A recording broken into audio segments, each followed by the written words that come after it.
Snow hammered the ridge as Mike Turner ran through the storm, a wounded German shepherd in his arms, her breath fading fast. Behind him, headlights cut the dark and men shouted, closing in. Someone wanted this dog gone. Someone wanted the truth buried. But this chase didn't begin here. It started hours earlier, before dawn, when the mountain was quiet and Mike, a veteran battling PTSD, stepped outside searching for calm. Then he heard it. A thin, fragile cry drifting through the blizzard. A sound no soldier could ignore. Following it, he found her. A German shepherd mother trapped under fallen timber. Terrified, yet guarding something someone tried to erase. And that raised the questions. Why would dangerous men hunt a dying dog? And what did Mike discover when he touched her collar? Before we begin, tell me, where are you watching from?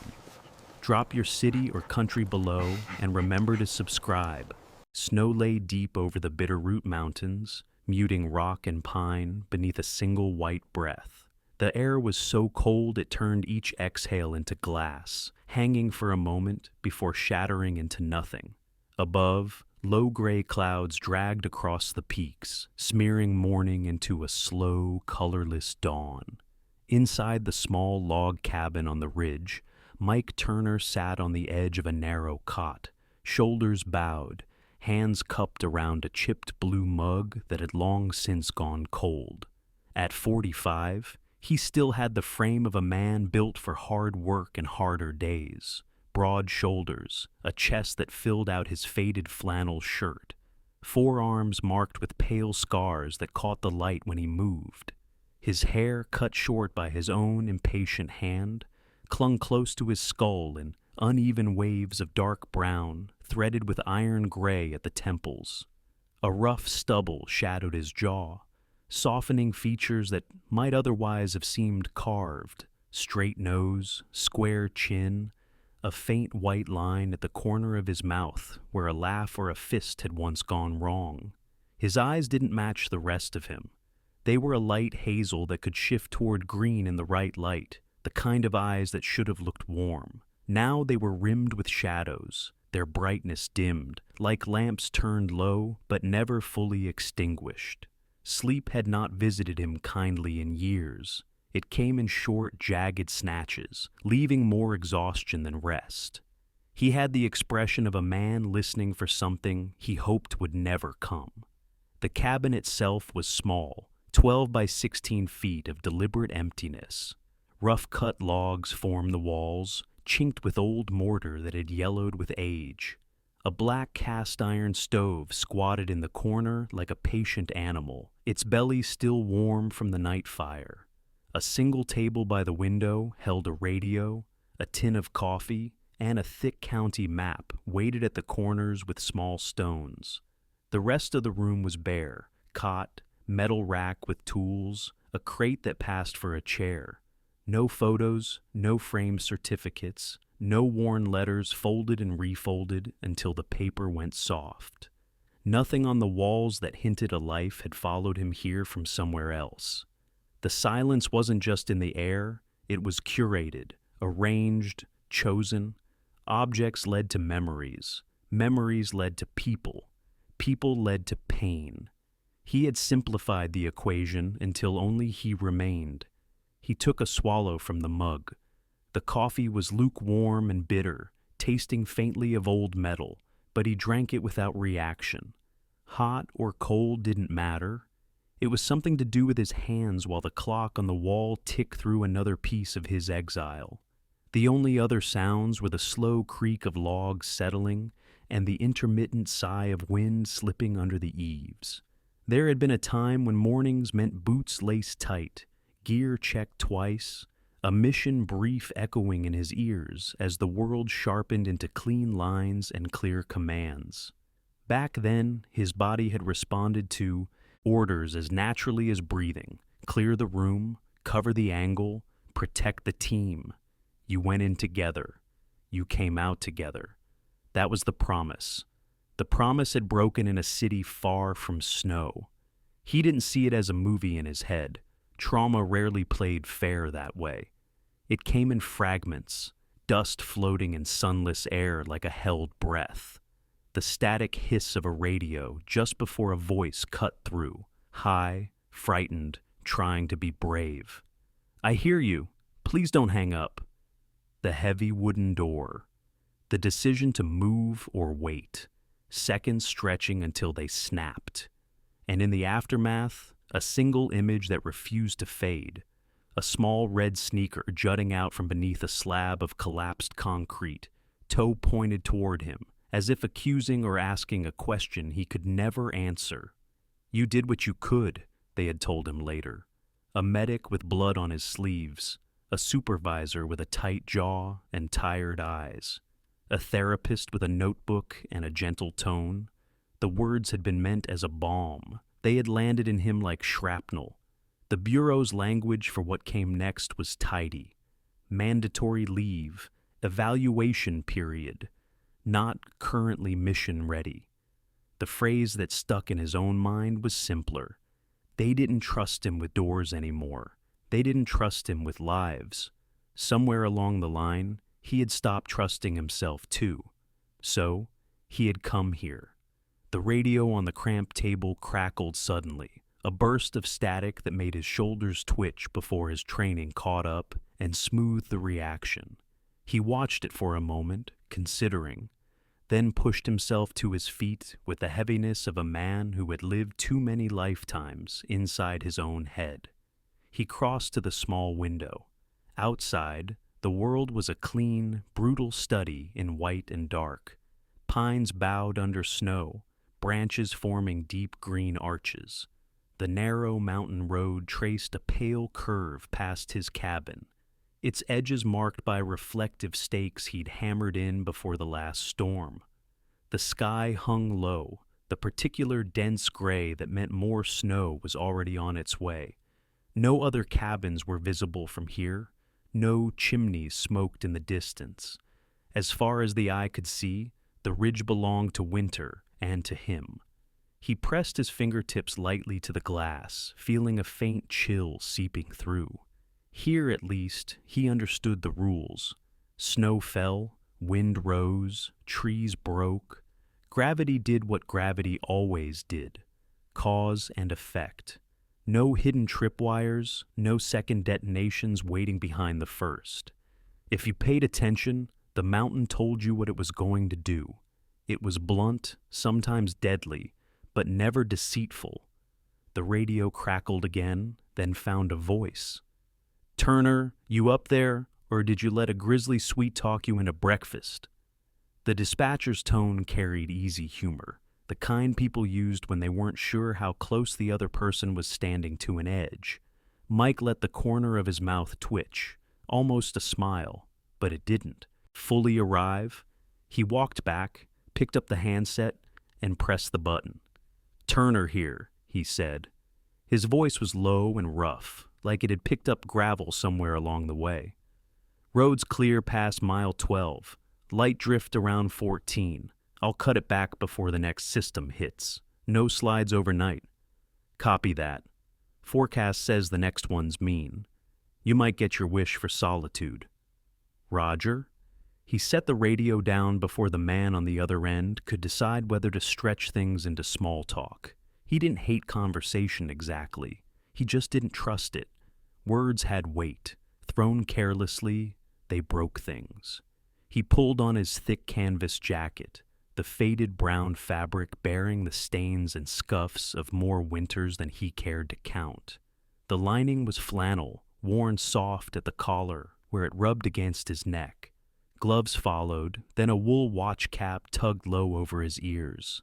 Layer by layer, he turned himself into someone the cold could not easily touch. His hand went by habit to the pocket where a small metal tin rested against the inside of the jacket. Inside were a few white pills, the remnants of a prescription the therapist had called temporary supports. He opened the tin, looked at them for a moment, then closed it again without taking one.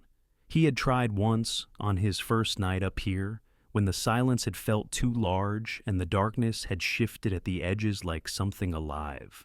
The pill had dulled the sharpest points of his anxiety, yes, but it had also thickened his reflexes, blurred his instincts. In his bones, in the marrow shaped by years of moving toward danger instead of away from it, that felt wrong. Up here, the threats weren't men with bad intentions. They were cliffs and ice and storms that ate careless travelers whole. He would rather be wired and watchful than calm and slow. He stepped outside. The cold hit him in the face, clean and immediate. He paused on the stoop, eyes half closed, feeling his lungs adjust. The snow under his boots squeaked, the dry, high sound that said the temperature had dropped well below freezing. It was, bizarrely, comforting, predictable. Unlike human beings, snow did not lie. The county plow truck waited a few yards away, blunt-nosed and scarred, its orange paint faded to a tired rust. The front blade, dull silver at the edge, still carried the marks of rocks it had kissed in other storms. He walked the length of it, checking chains, lines, the hydraulic connections, his hands moving with the surety of repetition. Routine was its own kind of shelter.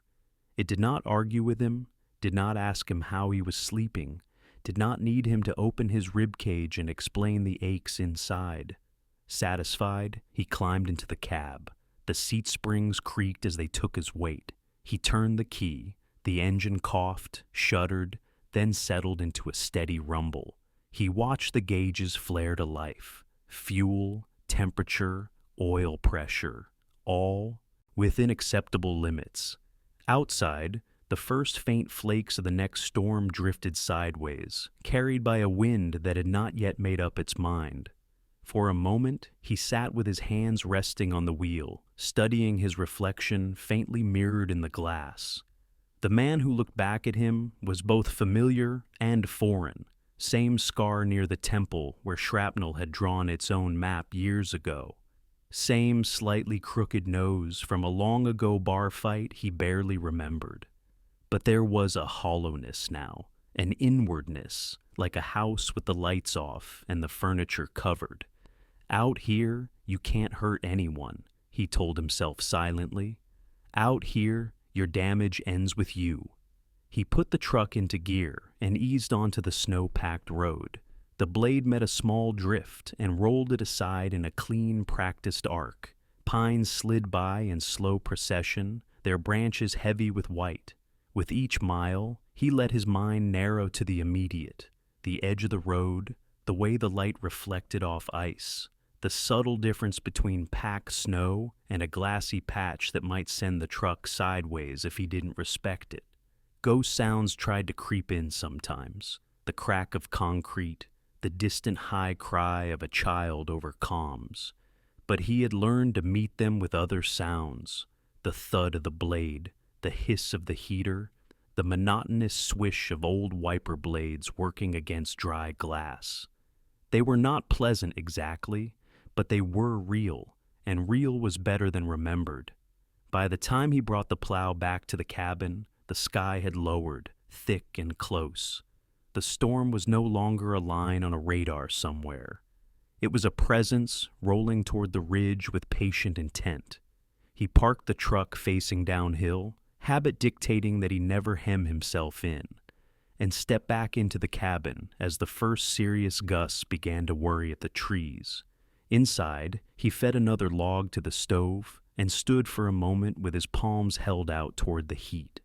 The skin on his knuckles flushed, the sensation almost painful as warmth returned. Sleet began to tap at the roof, hesitant at first, then more insistent, like knuckles on a door. He listened to it build, the familiar knot of apprehension and relief settling in his gut. Storms were isolating, yes, but isolation was the point. Once the road disappeared under fresh snow, no one from town would make the trek up here without a very good reason. He had never kept a dog up here, never a cat, never even a houseplant. He knew better than to let anything depend on him. Things that depended on you could be lost, and he already carried more losses than he knew what to do with. He sat back down on the cot, the cabin dimming as clouds swallowed the last of the pale daylight. The wind found new ways to thread itself through the eaves. The walls creaked and answered.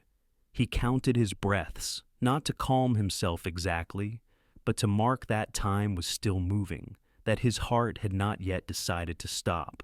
Somewhere, outside, beyond the clean lines of his routines and the familiar growl of the stove, the mountain was shifting, snow settling on old drifts, a branch bending past its limit, a sound just soft enough not to reach him yet. Mike closed his eyes, believing, as he always did at the start of a storm, that he had arranged his world so his brokenness would touch no one.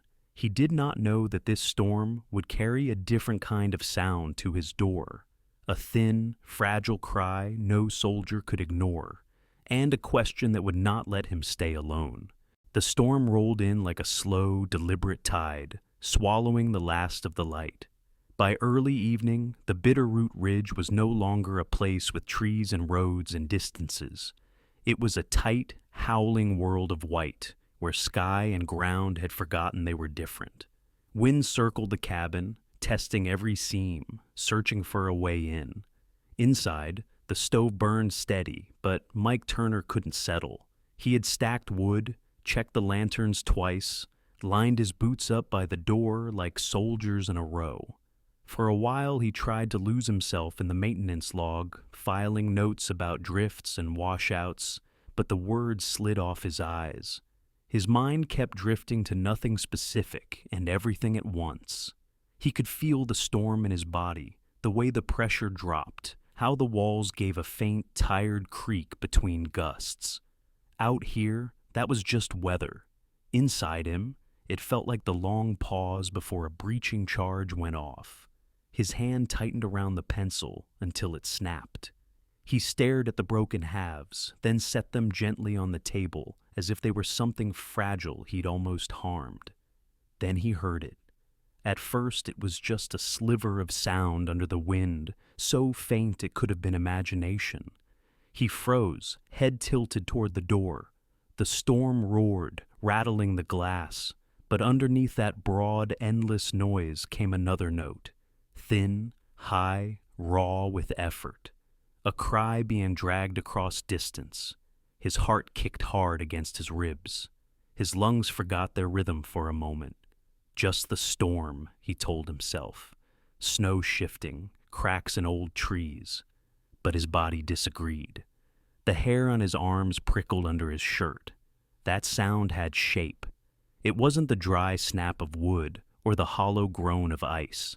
There was need in it. He stayed very still, listening. The next time it came, it was weaker, as if whatever was making it was running out of strength.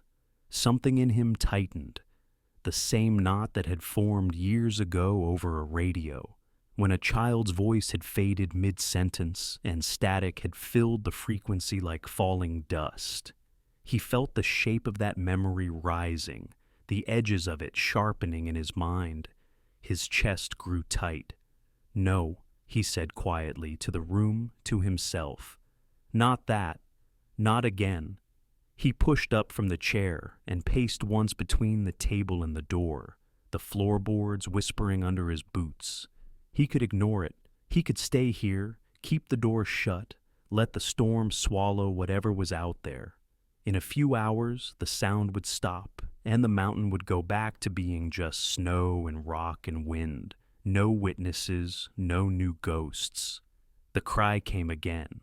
Barely there now, more a broken whimper than a call. His jaw clenched. The therapist in Denver had told him to avoid triggers, to step away from situations that echoed his trauma. But Dr. Evans hadn't served, and she hadn't tried to sleep after ignoring someone pleading in the dark.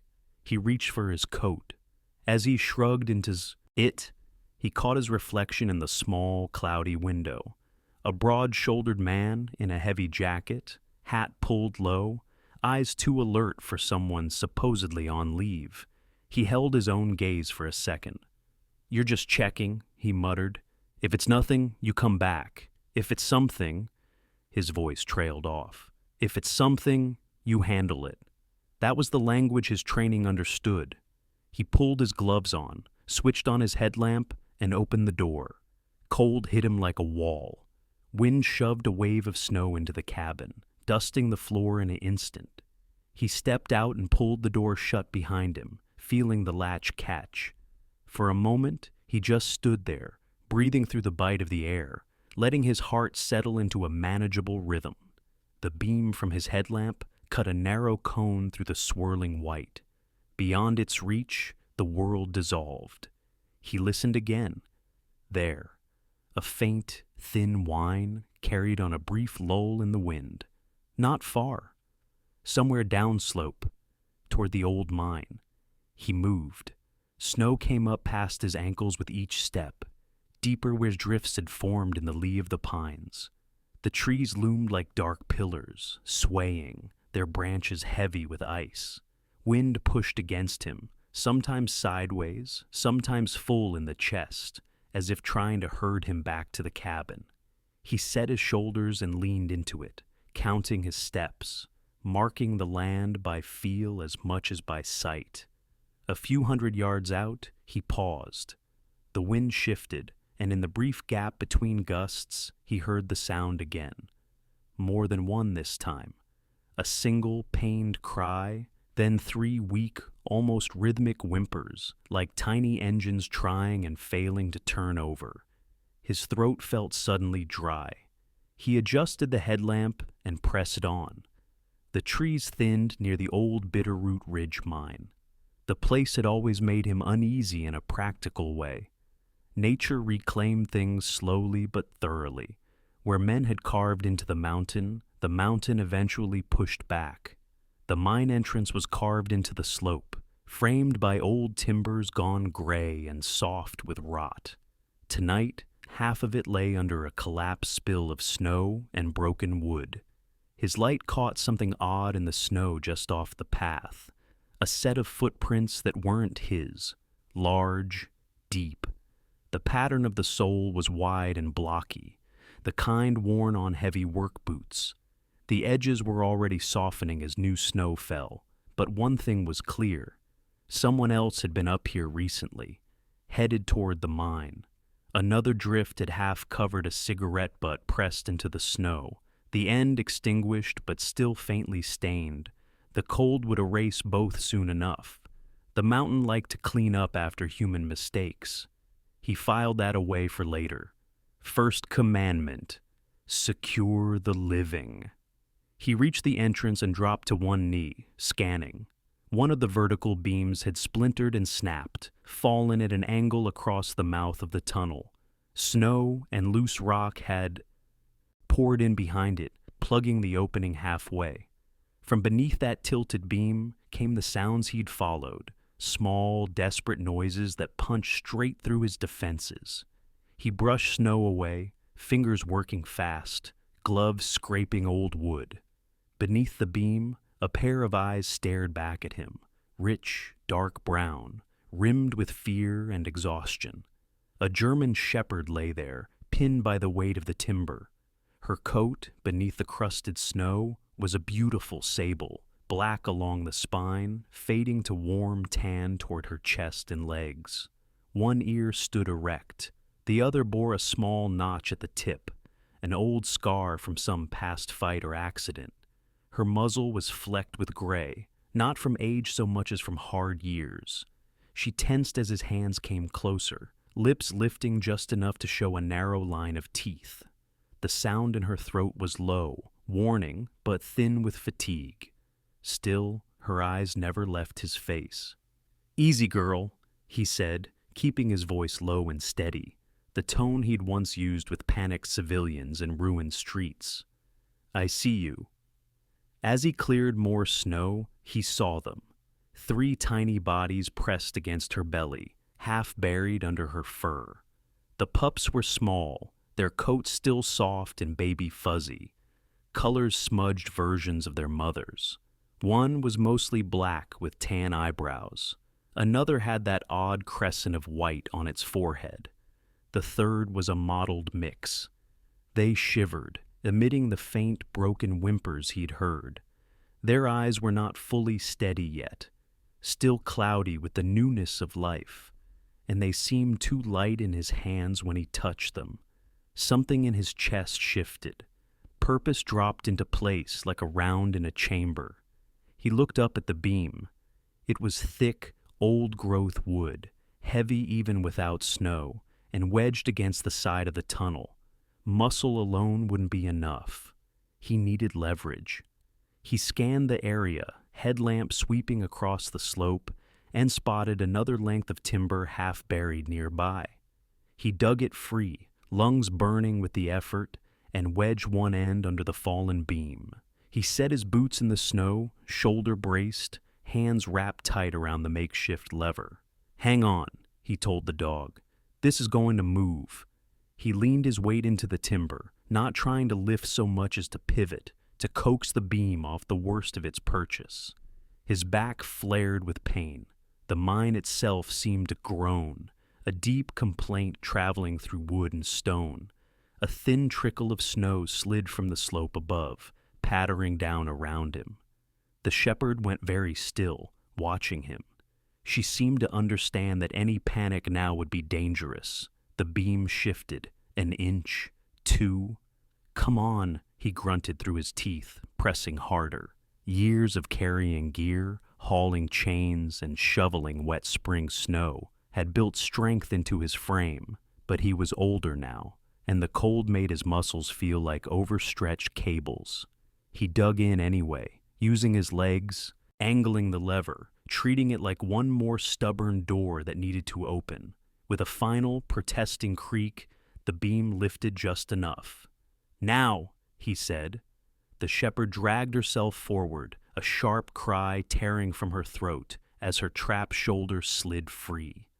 Her back leg buckled, twisted wrong, but she kept moving, driven by a force older than fear, the need to follow her pups. The moment her torso cleared, he let the beam down carefully. It crashed into the snow with a heavy thud, sending another shiver through the ground. For a second he knelt there, breathing hard, head hanging. The storm roared past the entrance again, flinging snow into his face, reminding him he wasn't finished. He gathered the pups first, tucking all three against the inside of his jacket, close to the heat of his chest. They whimpered and squirmed, their tiny claws catching on his shirt. The shepherd stiffened, her body coiled, eyes suddenly sharp. A warning sound rumbled in her chest. He met her gaze. "I'm not taking them away from you," he said quietly. "I'm taking them home." She stared at him for a long second, quivering, then lowered her head and exhaled, a soft, shaky breath that fogged in the cold. When she stepped closer, unsteady, and touched her nose to the flap of his jacket where her pups were, he felt the trust in that small gesture like a hand closing around his heart. "All right, Daisy," he murmured without thinking, giving the name that rose in his mind shape. She had the calm, fierce eyes of someone who had already survived more than she should. It fit. "Let's get you out of this." He wrapped one arm under her chest and the other around her hindquarters, careful of the twisted leg. She wasn't heavy, but she was dead weight, exhausted, muscles trembling. He lifted her, feeling every protest from his own back and shoulders, and turned toward the faint glow that marked the direction of his cabin. Snow fought him the whole way back. Drifts had grown deeper in the short time he'd been gone, and wind shoved at him in sudden, vicious gusts. His breath burned, each inhale a scrape of cold glass. The pups wriggled weakly against his chest, small reminders that stopping was not an option. Daisy's head rested against his shoulder, her breath hot and shallow against his neck. At one point, on a narrow stretch between two leaning pines, he paused to catch his breath and looked back. Through the blowing snow, far beyond the mine, he thought he saw a darker shape move, upright, not animal, there and gone in a heartbeat. The wind shifted, and for a moment the faintest trace of cigarette smoke threaded through the pine and ice. Then it was gone, carried away on the storm. He turned his face into the wind and kept going. By the time he reached the cabin, his arms felt numb and rubbery. He kicked the door open with his heel and stepped inside, the sudden warmth hitting him so hard he swayed. He laid Daisy gently on the cot, covering her with his extra blankets, then unzipped his jacket and transferred the pups one by one to her belly. They scrambled blindly toward her, latching onto warmth and milk with surprising strength for creatures that had been so close to fating. Daisy watched him, eyes glassy but clear, as if trying to reconcile the danger of the last hour with the shelter of this new place. When he reached to check her injured leg, she flinched, but did not pull away. Her trust was not full yet, but it had begun. He sat back on the edge of the crate, chest heaving, hands shaking more from emotion than exhaustion. "You picked the wrong mountain to die on," he said softly, more to himself than to her. "We're not doing that again." Outside, the storm intensified, wrapping the world in sound and white. Inside, in a circle of stove-warmed air, 4 new lives clung to heat and hope. Mike had come here to make sure his damage never reached anyone else. Tonight, without planning to, he had let that rule break. He did not know yet that someone else on the ridge had seen or heard just enough to start asking questions. But for the moment, for one single fragile moment, there was only the crackle of fire, the soft squeaks of pups, and the steady, stubborn beat of 4 hearts refusing to give up. The storm had finally eased into a long, exhausted sigh, leaving the Bitterroot Ridge wrapped in a heavy white silence. Dawn had not fully broken. Instead, a pale silver-blue glow seeped through the small cabin window, illuminating the room in strokes so faint they seemed painted by breath. Mike Turner sat on a low wooden stool beside Daisy. The battered shepherd curled under blankets on his cot. The pups slept in a shoebox he'd lined with a flannel shirt, their tiny sides rising and falling in fragile little waves. His arms and shoulders throbbed from the rescue. His gloves were still damp from snow, his fingertips scraped raw. But every time he exhaled, he felt something stir inside his chest, something warm, quiet, and unfamiliar. Purpose, the one he thought he had buried on a battlefield long ago. Daisy raised her head when he checked her injured leg again, her eyes, dark, steady, carrying a wisdom older than fear, met his with a new depth. Last night she had trusted him enough to let him hold her pups. Now she watched him with something closer to acknowledgement, maybe even gratitude. He moved gently, pressing the skin near the joint with practiced care from years of field medic drills. The swelling was bad, but there were no signs of internal bleeding. Still, the muscles twitched in painful protest. She didn't snap, didn't growl, just let out a soft, low hum, the kind a creature makes when it has no choice but to endure. "You're tough, girl," he murmured, "tougher than most people I've known." Her muzzle nudged his wrist, a brief, deliberate touch. The gesture made the air in the room feel different. For the first time in years, he felt the weight inside him shift, not vanish, but move, making room for something else. But the quiet did not last long. The mountain had its own pulse, and by mid-morning, the wind returned, brushing against the cabin walls with a new insistence. Outside, the world was a seamless white, the trees bent under a burden they had carried all winter.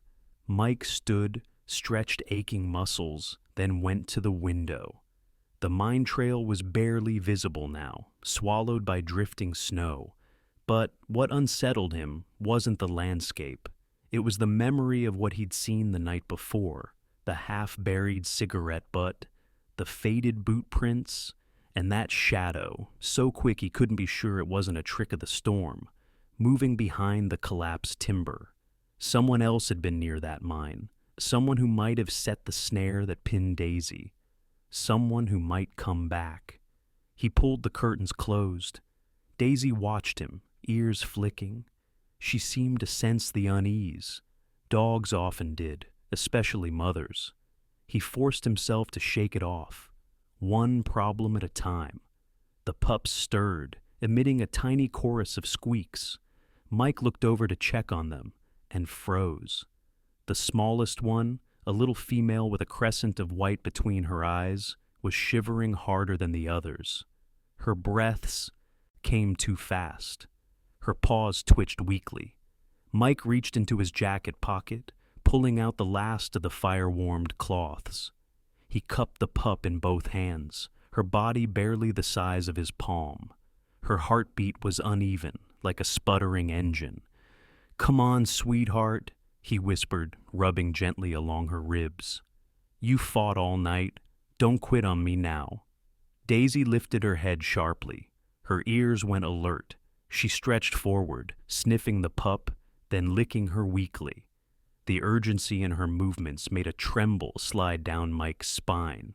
He knew this moment, had lived versions of it before, kneeling beside wounded soldiers, trying to coax life back into bodies slipping away. His breath steadied, his movements becoming precise, practiced. He cradled the pup against his chest, letting her feel the steady heat radiating from him. Minutes passed, long, heavy minutes. Then the little body twitched.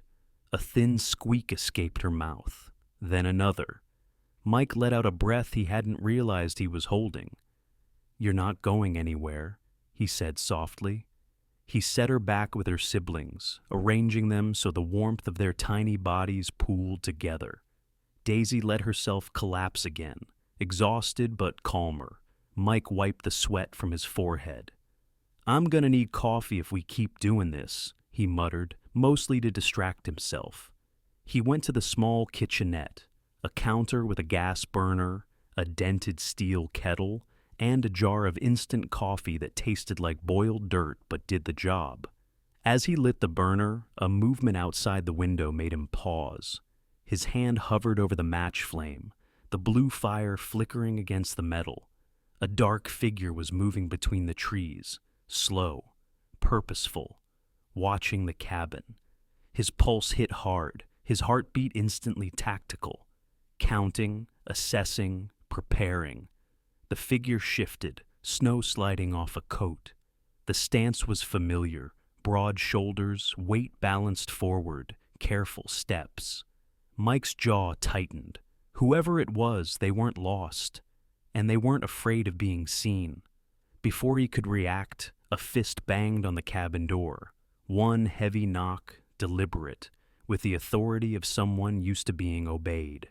Daisy jolted upright on her 3 good legs, barking once, a sharp, protective command that filled the small room. The pups rolled against each other, squealing. Mike moved fast, instinct overriding thought. He stepped between Daisy and the door, hand hovering near the old hunting knife he kept on the shelf, though he hadn't touched it in years.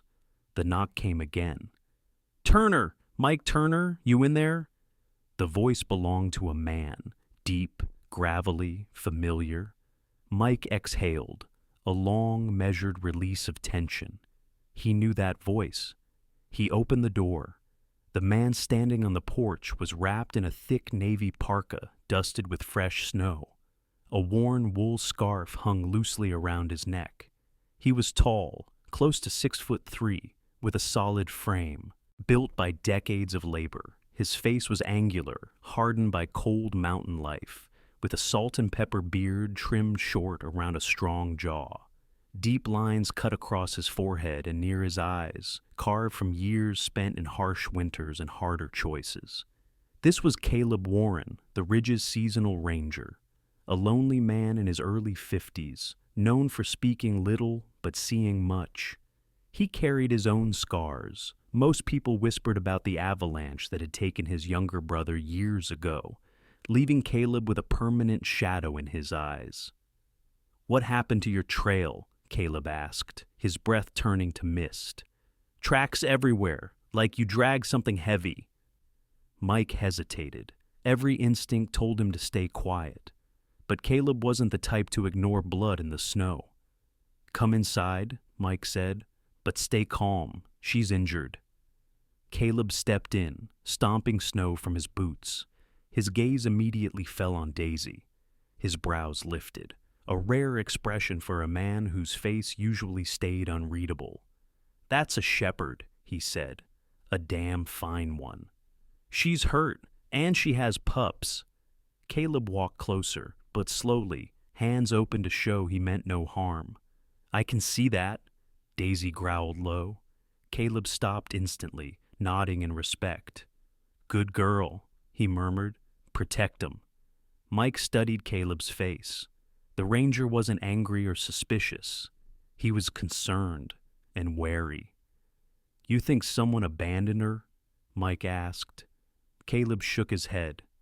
"No, shepherds like that don't end up alone by accident." He lowered his voice. "And someone was watching your cabin this morning. Took off when I came up the ridge." Mike felt something cold travel through him, colder than the storm had been. He looked back at Daisy. She was watching both men, her eyes sharp, knowing.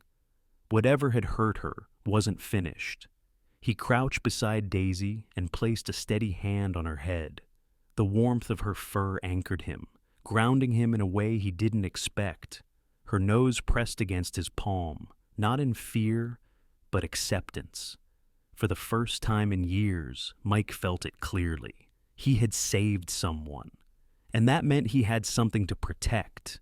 By the second day after the rescue, the storm had turned from violent to merely relentless.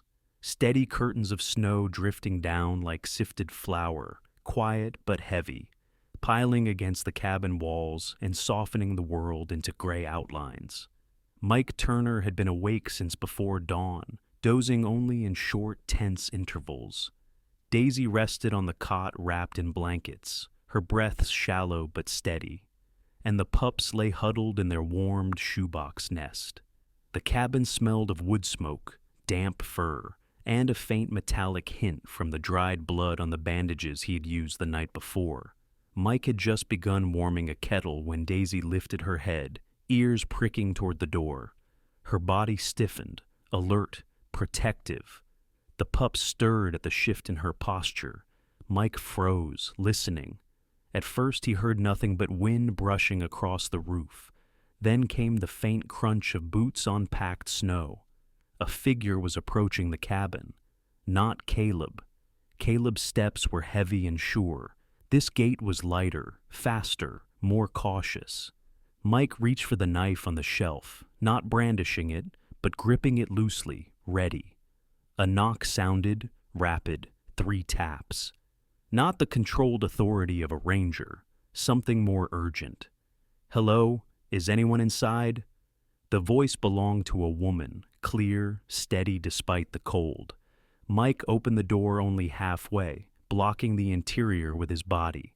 Snow blew in behind her, clinging to her coat in a thin crust.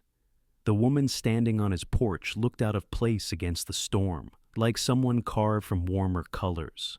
Laura Mitchell, maybe late 30s, stood with her cheeks flushed from the cold and her breath fogging the air. She had a wool hat pulled low over warm chestnut brown hair that fell in soft waves around her face. Her eyes, hazel with flecks of amber, were sharp but kind, the eyes of someone who had seen suffering often enough to recognize its signs quickly. She was tall, maybe 5'9", with a lean build, the kind of strength shaped not by gyms but by lifting patience, shoveling snow, and managing too many responsibilities without complaint. Her coat, dark green canvas lined with shearling, was worn at the elbows. She carried a messenger bag slung across her chest, the bulge and weight of it unmistakably medical. Her boots were spattered with old mud, not fashion, but function. "Mike Turner?" she asked, pushing a strand of hair from her face. "Caleb said you might need a welfare check. The storm's been beating the ridge hard. Roads will close by noon." Her eyes moved past him instinctively, scanning for injuries. Are you all right? Mike hesitated, then stepped back, just enough for her to see Daisy on the cot. Laura's breath caught. Oh my, is she yours? No. Mike shook his head. Found her trapped in the old mine 2 nights ago. She wasn't gonna make it. Laura stepped inside quickly, shutting the door against the cold. She moved with practiced calm, efficient, centered, and knelt beside Daisy with a nurse's instinct. She unbuttoned her gloves, letting her bare palms warm before reaching out. Easy, sweetheart. I'm not here to hurt you. Daisy eyed her warily, but didn't bare her teeth. She recognized something in Laura's tone, gentleness without pity. Laura examined the bandages and splint Mike had fashioned from firewood and gauze. These weren't done by someone guessing, she murmured, tracing the edges. You've done field first aid before. Army, Mike answered simply. Long time ago. She nodded, understanding more than his words. Many people learned first aid. Few learned how to apply it under fire. Laura checked Daisy's pulse, her breathing, and the swelling near her leg. She's dehydrated, and her body's fighting infection. She needs antibiotics. I don't have any. I do. Laura opened her bag. Inside was a compact kit.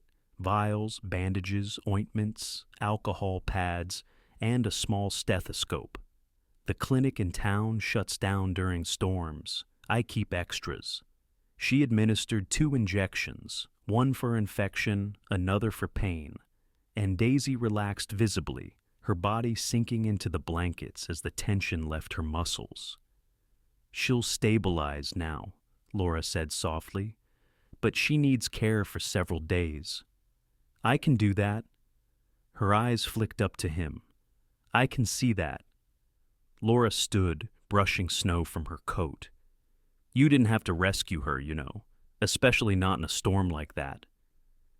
Didn't feel like a choice. Her gaze softened. Good. I think the mountain sends the right people to the right places when it has something to fix. Mike looked away. Compliments felt too heavy on him, like medals pinned to a chest that didn't deserve them. She wandered toward the pups, who were wriggling weakly in their nest. She smiled, the warm kind, the kind that softened her whole face. 3 little miracles. They wouldn't be alive if you hadn't come, Mike said. They wouldn't be alive if you hadn't carried them home in your coat, she countered gently. You saved them. He didn't answer. Daisy rested her head on his knee, and something loosened inside him, something small and trembling, but real. Laura stayed nearly an hour, cleaning wounds, checking temperatures, giving Mike a list of instructions, and handing him small packages of powdered formula for the pups. She moved around the cabin like someone used to stepping quietly in fragile places. Hospice rooms, emergency shelters, homes where grief lingered like fog. Before she left, she paused at the door. Her expression changed, more serious, edged with caution. Mike, she said quietly, that shepherd, she isn't a stray. He stiffened. I figured, there's a man in town, strange type, big, rough around the edges. He's been searching for a missing shepherd for weeks. She exhaled slowly. He asked a lot of questions, too many, the kind that make your skin crawl. Mike felt the weight of her words settle over the room like a second storm. He dangerous? Laura hesitated. Let's just say he isn't the kind of man who treats animals or people with kindness. Name? Darrell Boone, she said, mid-40s, thick beard, tattoos on both arms. Used to run with some bad folks. They quieted down after he left, if that tells you anything. Mike felt the tension in Daisy's body sharpen. She had raised her head, ears forward, eyes watching Laura with newfound intensity, as if the name meant something to her instinct, memory, or fear. Laura continued, voice lower. He said the dog he lost was a female shepherd with a dark saddle coat. Matches her exactly. Her gaze softened but remained urgent. Mike, if she ran away from him, she might have had a reason. Mike's jaw tightened. He won't take her. Laura met his gaze squarely. She wasn't a timid woman. Life had made her steady, resolute. If he comes up this mountain, you shouldn't face him alone. Already not alone, Mike said quietly. Daisy pressed her head gently into his leg as if confirming it. Laura took a breath, her expression warming again. I'll be back tomorrow, storm or not. I'll bring more medical supplies. You don't have to. Yes, she cut in with a small, tired smile. I do. That's what neighbors do out here, even the stubborn ones. Their eyes met, a brief pause where something unspoken passed between them, fragile but promising, like thawing ice. She touched the door frame once, almost thoughtfully. Keep the door locked tonight. Then she stepped into the snow and disappeared into the white. Mike closed the door behind her. Daisy shifted, nudging his arm the moment he turned back to her. Her pups squeaked in their nest. The cabin felt smaller, safer, and heavier all at once. He sat on the floor beside Daisy, resting a hand on her side as she breathed slowly beneath the blankets. He had saved her life. Now someone dangerous was looking for her. But tonight she was safe. Tonight he had done something that mattered. And for the first time in years, the weight inside him felt just a little bit lighter. The storm ended in the night, leaving the Bitterroot Ridge washed clean beneath a pale, colorless morning. Light filtered through high clouds like thin silk, turning the snow into a muted sheet of silver. Mike Turner stepped outside to chop more firewood, not because the cabin needed it urgently, but because his nerves demanded motion, an old habit from years when stillness meant danger. The cold bit into his lungs, sharp and medicinal. Daisy watched him from inside the doorway, her posture tense, weight lightly resting on her good front leg. Her ears tracked every sound, and though she made no noise, something in her gaze seemed sharper than yesterday. The pups were asleep inside the cabin, their tiny bellies rising and falling in a fragile rhythm. Mike lifted the axe and brought it down, the split of wood echoing through the frosted trees. He gathered the pieces and turned toward the cabin, and froze. Beside the porch, near the place the storm had churned up the snow, was a set of footprints. Deep, fresh. Someone had stood there watching his door. A tight chill crept up his spine, colder than the mountain air. He crouched beside them, studying the pattern. Not the heavy, broad marks of Caleb's boots, not Laura's lighter, narrow ones either. These prints were wider at the heel, the stride long and angled outward slightly. A confident gait, the gait of a man accustomed to moving weight. He followed the tracks for several steps until they veered off into the trees, and there, half buried in a tuft of snow-laced moss, sat something small and metallic, a brass zipper pull from a heavy-duty jacket. Not dropped by mistake, dropped while someone crouched. Someone had knelt here, watching. He scanned the tree line, senses tightening.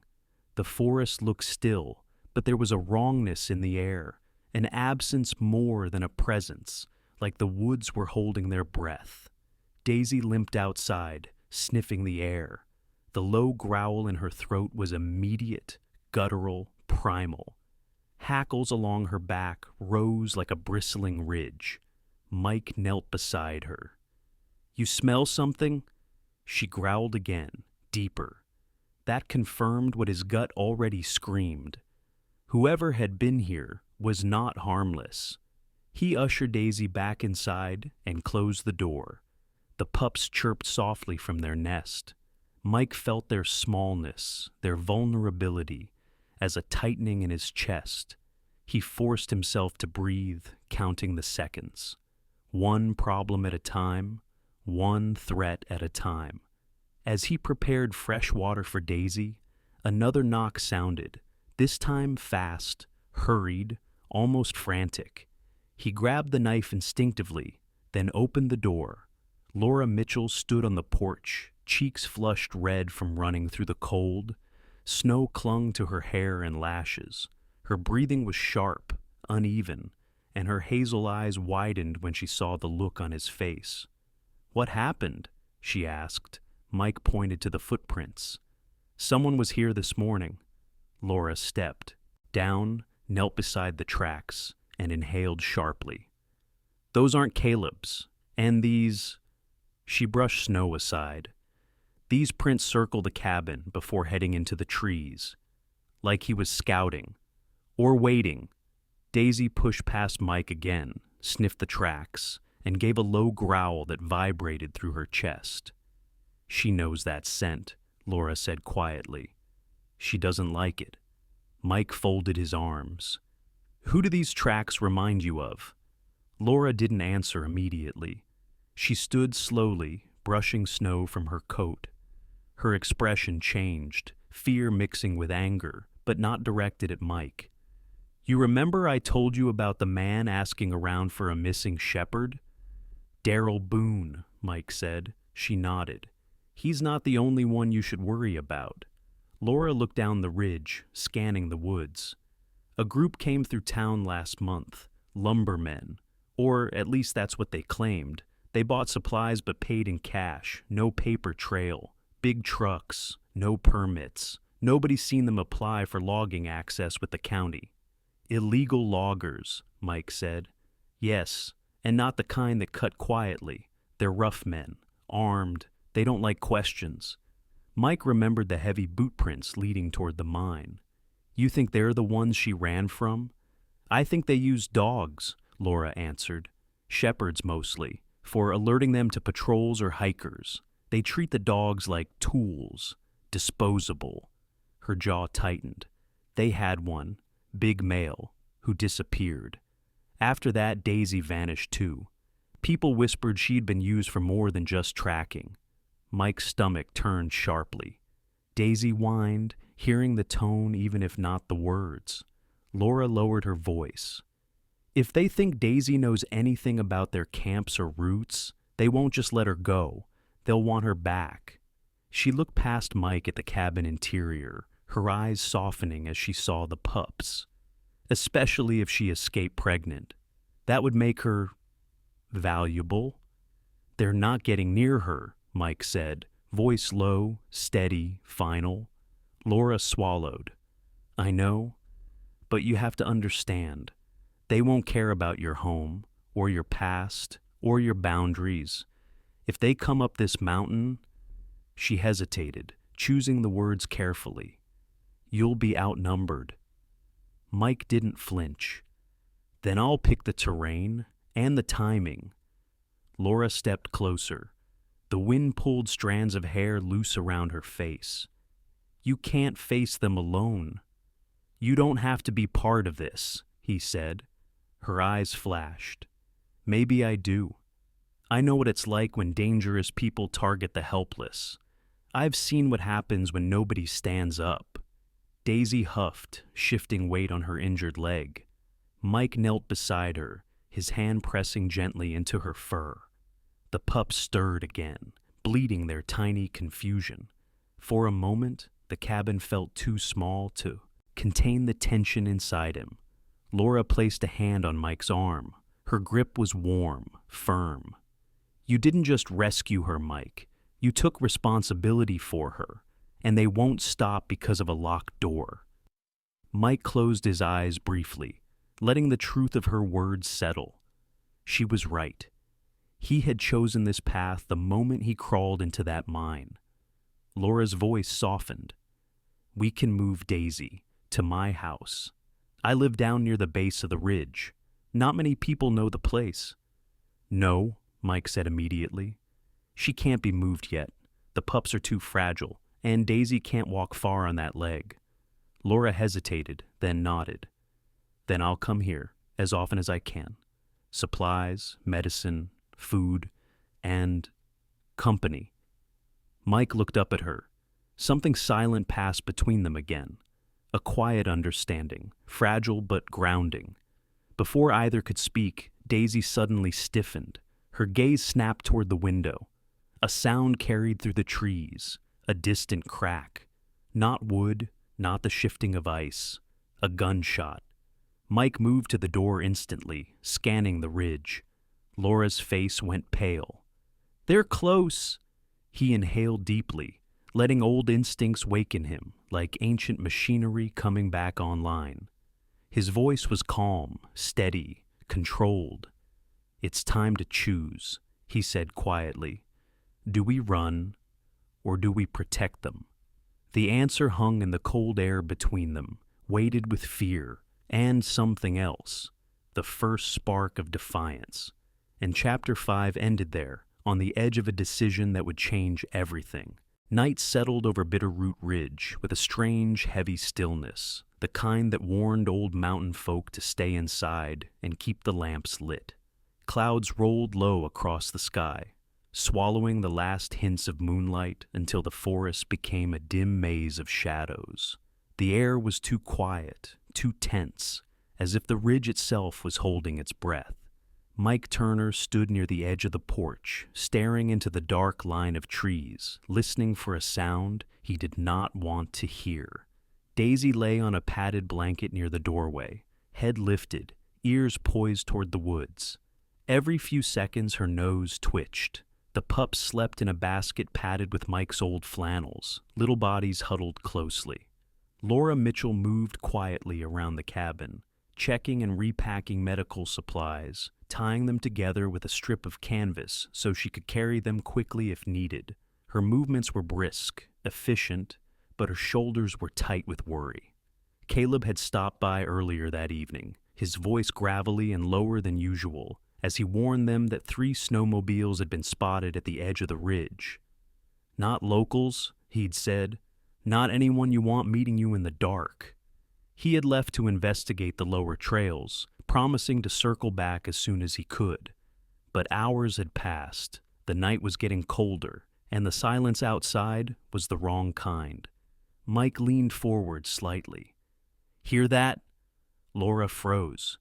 Daisy's growl rolled through the room before the noise reached them, the faint, metallic hum of engines in the distance. Snowmobiles. More than one. Moving fast. Mike's pulse sharpened instantly. "They're coming up the ridge!" Laura grabbed her coat, her expression tightening. "We need to move. Now." Mike scooped the pups gently, placing all 3 into a woven carry basket lined with blankets. They whimpered at the sudden motion, but he pressed them close to his chest for warmth.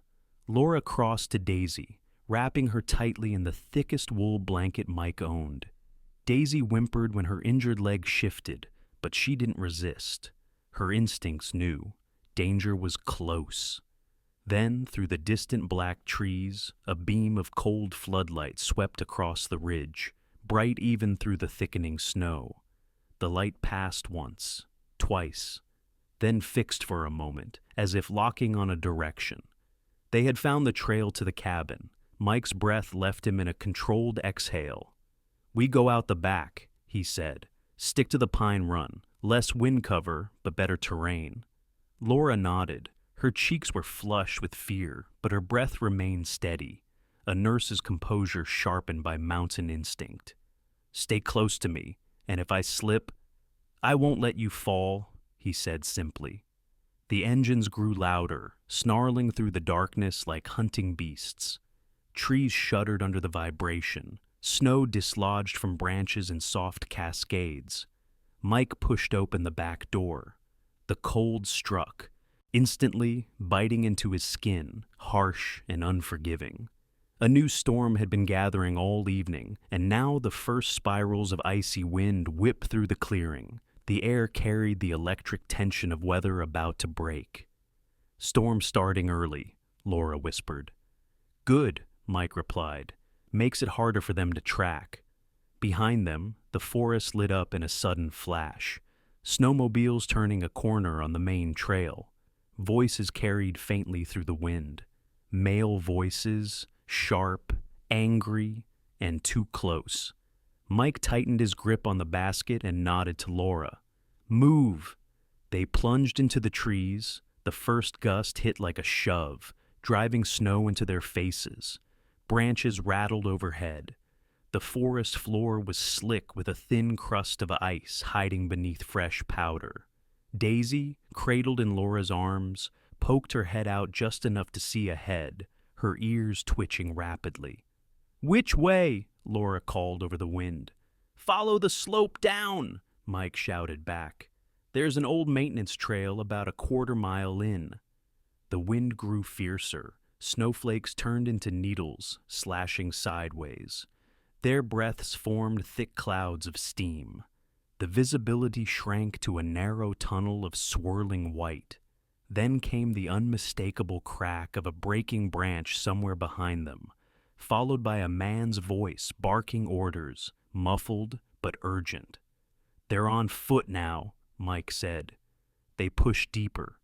The second storm arrived in a violent rush, wind screaming between the trees, snow ripping from branches in white explosions. The temperature dropped sharply, enough to burn exposed skin.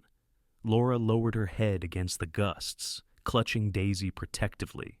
Suddenly, a tree limb the size of a grown man snapped under the weight of ice and dropped from above with a terrifying crack. It crashed into the snow just inches from Laura's boots, spraying shards of ice into her face. She stumbled backward with a gasp. Mike lunged forward, catching her around the waist before she toppled. The movement sent both of them sliding toward a hidden dip in the ground. Beneath the snow lay a narrow fissure, a shallow frost crack that could easily twist an ankle or worse. Laura's boot slipped on the icy edge. Her breath hitched. "Mike!" "I've got you," he said through clenched teeth. With a grunt, he pulled her back, steadying her until her boots found firmer ground. She exhaled shakily, brushing snow from her lashes. Daisy whimpered softly in her arms, sensing the danger. "You okay?" Mike asked. Laura nodded, though her voice trembled. Yeah, just don't let go." Snowmobiles growled again in the distance. Lights flashed sporadically between the trees, ghostly shapes threading through the storm. Mike scanned the woods. "We need shelter." "There's an old hunting shack," Laura said quickly. "I used to store emergency kits there for hikers, about half a mile further, past that ridge." Daisy lifted her head from the blanket, ears perked in a clear direction, east. She whimpered, nudging at Laura's coat, then looked toward a cluster of trees ahead. "She knows the way," Mike said. "Trust her." Even with her injured leg, Daisy leaned forward and barked once, a short, determined sound. Then she wriggled to be set down. "You can't walk," Laura began, but Daisy limped forward, her movement slow but purposeful, each step testing the ground before shifting weight. Her instincts were stronger than her pain. "She's leading us," Mike said. "Let her." They followed her through the storm, weaving between narrow clusters of firs. Snow tore sideways in sheets. The pups whimpered against Mike's chest, sensing the cold and chaos. Daisy stopped occasionally to test the wind with her nose, then continued, stubborn and sure. Finally, through the screaming white, the faint outline of an old wood structure emerged, a squat cabin with a sagging roof and boarded windows, weather-beaten, tilted slightly, but standing. Laura nearly sobbed with relief. That's it, the old shelter. The storm roared behind them, swallowing their tracks almost instantly. As they reached the door, a new sweep of headlights cut through the distant trees, searching, closing in. Mike pushed open the shack door. The hinges groaned in protest. They stumbled inside, slamming it shut behind them. The interior was dim and cold, but dry. An old fire ring sat in the center, surrounded by dusty supply crates. Cobwebs clung to the beams. A smell of old cedar mixed with snow dampness. Safe, for now. Laura lowered Daisy onto a pile of old blankets. The mother dog curled protectively around herself, licking the pups when Mike placed them beside her. Outside, the wind howled, voices shouted, frustrated, distorted by the storm. The engines revved, then faded into the distance. "They lost our trail," Mike whispered. Laura leaned against the wall, chest heaving, cheeks flushed from cold and fear. "We survived." Mike knelt beside Daisy, brushing snow from her fur. "Because she led us." Daisy rested her head on his hand, the clearest sign of trust yet. Outside, the storm raged on, sealing their escape with its furious winds. And Chapter 6 closed there. 3 humans, 1 brave mother dog, and 3 fragile puppies huddled together in a forgotten shack, alive only by inches, while the danger prowls somewhere in the blizzard-dark woods. The old hunting shack creaked and moaned under the pressure of the second storm, wind pushing against the warped wooden walls like a giant trying to shoulder its way in. Snow coated the window seams, turning the interior dim and cold despite the small fire Mike managed to coax alive in the rusted pit. Sparks crackled upward, chasing shadows along the low ceiling beams. Every gust outside rattled the roof, and beneath it all, the steady breathing of Daisy and her pups filled the cramped space with fragile warmth. Laura Mitchell knelt beside Daisy on a pile of blankets warmed by the fire. Her hair, still wet from melted snow, clung in loose strands to her cheeks.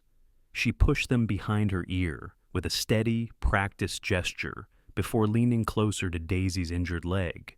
A lantern sat beside her, throwing pools of amber light across her hands. Mike Turner watched her quietly, sitting on a wooden crate, the pups nestled against his chest inside the carry basket. His breathing had calmed since the chase, but his pulse was still not fully steady. He listened to the storm, as if expecting footsteps to emerge from it.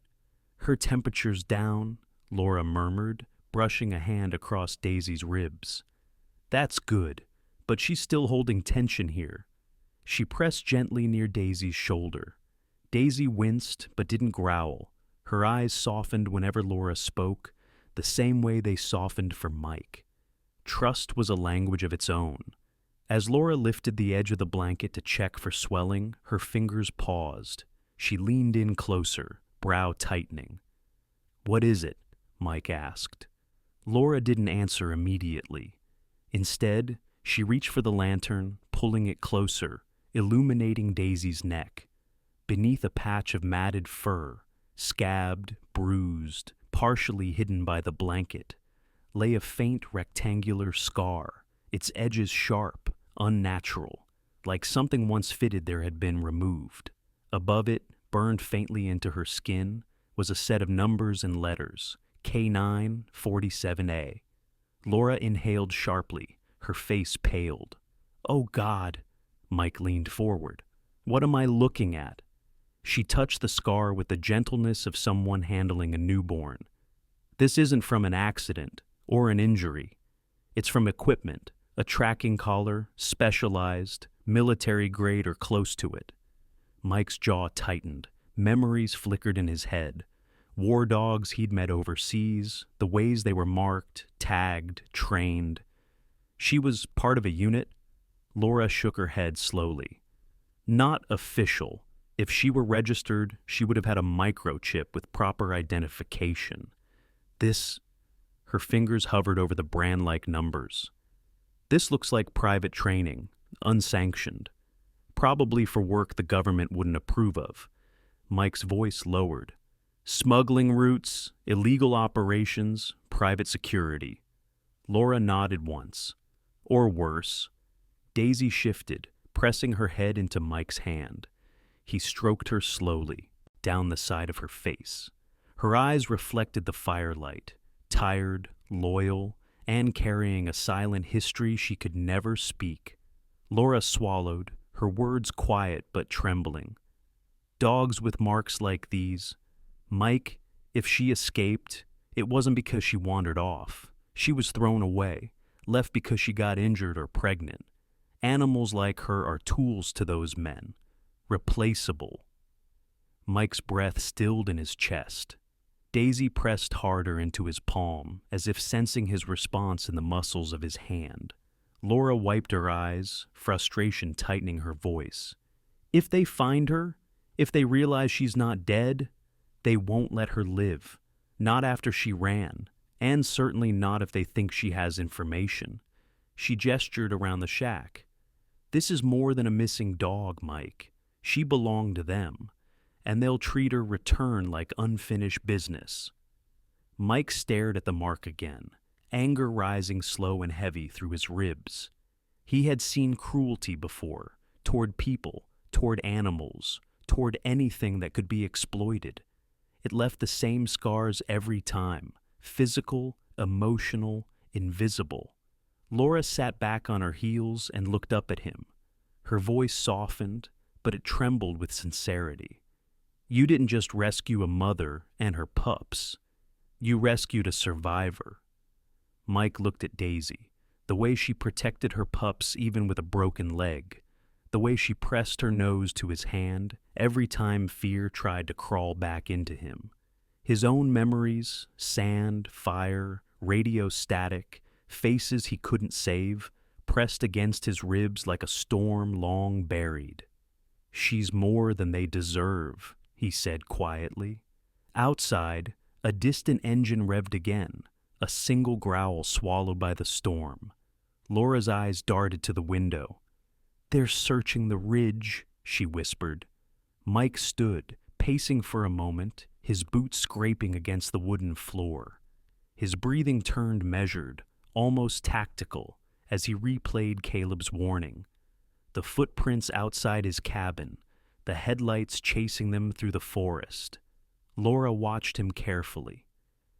Mike, you're thinking something. He turned to her.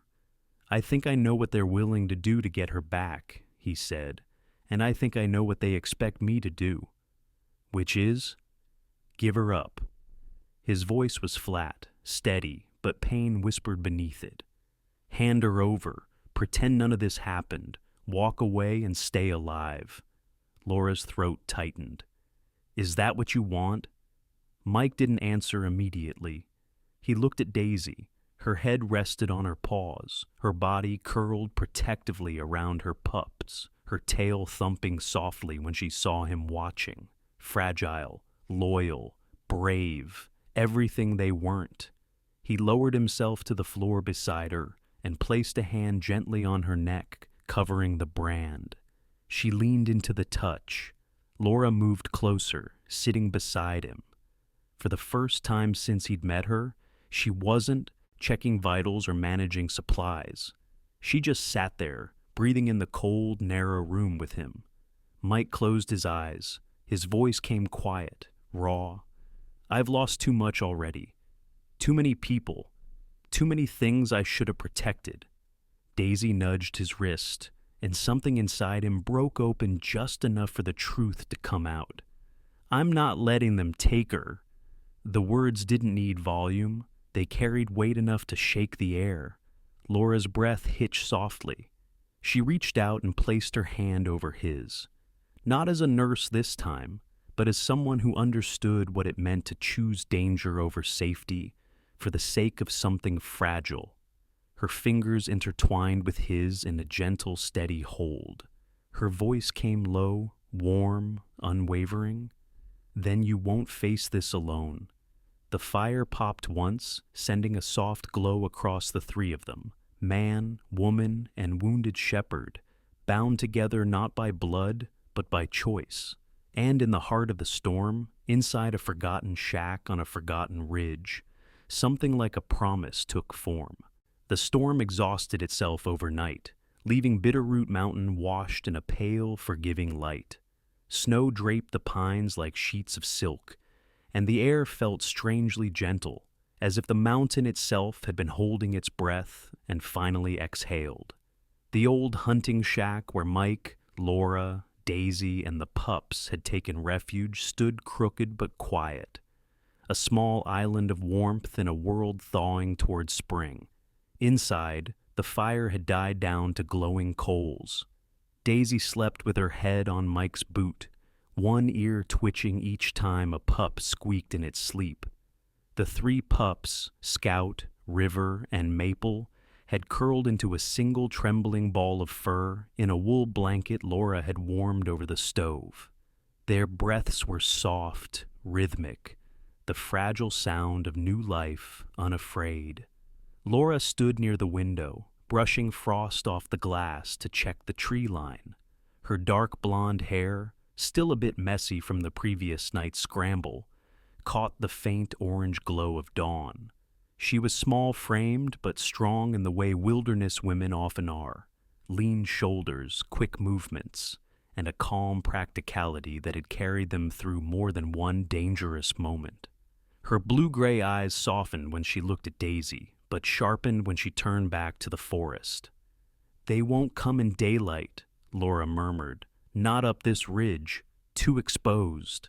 Mike stretched his back, the stiffness from sleeping sitting up radiating through his shoulders.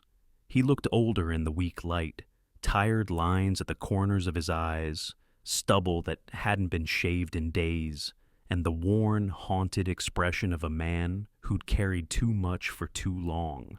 But something had changed since last night. The heaviness had shifted, leaving behind a steadier center. "They'll look for her somewhere lower," he said.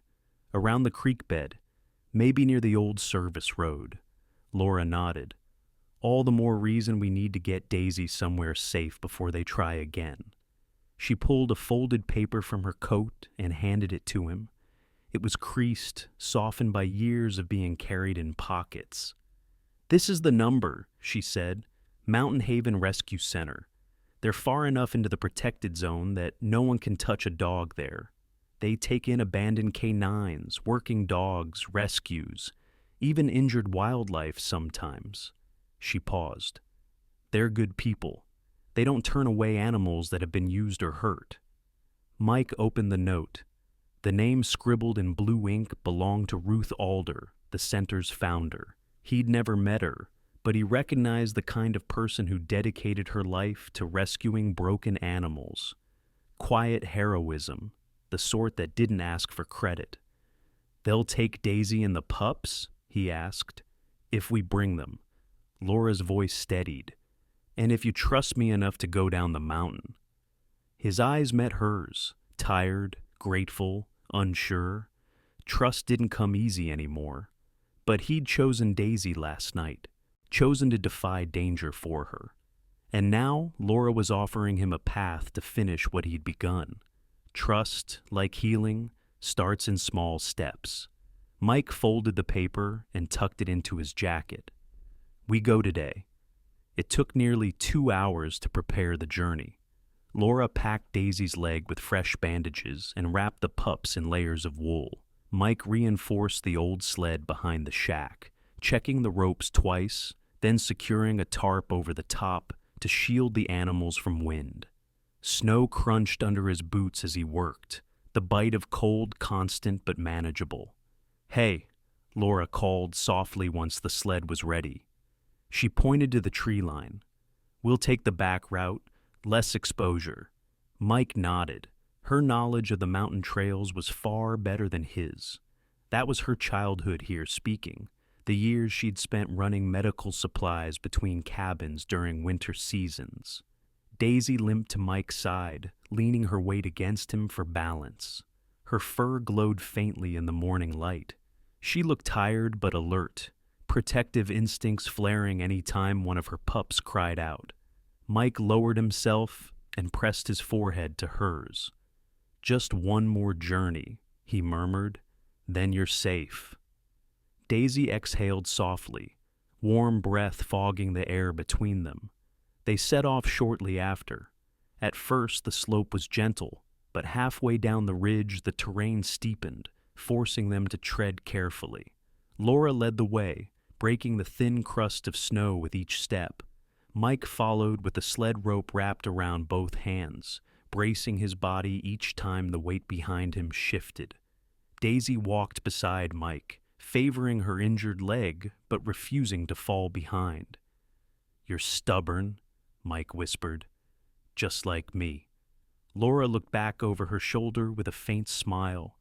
"She's walking for her kids," she said. "Mothers do impossible things." The descent took all morning. They passed frozen creeks, broken branches left by last night's wind, and once even spotted the faint, narrowing tracks of a snowmobile crossing the lower valley sometime just before dawn. Mike's jaw tightened at the sight, but Laura placed a calming hand on his arm. "They're heading the wrong way," she whispered. "They won't find us now." By noon, they reached the protective zone line marked by old forestry signs. "Private management area. Rescue personnel only." And for the first time in days, Mike allowed his shoulders to relax. Mountain Haven. Rescue Center was not what he expected. Instead of a building, it was a cluster of hand-built lodges in a valley framed by pine-covered hills.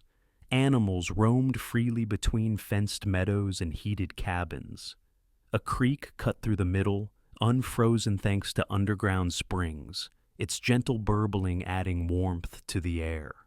Ruth Alder was waiting outside the main lodge, a woman in her late 50s with hair the color of winter ash, tied back in a long braid.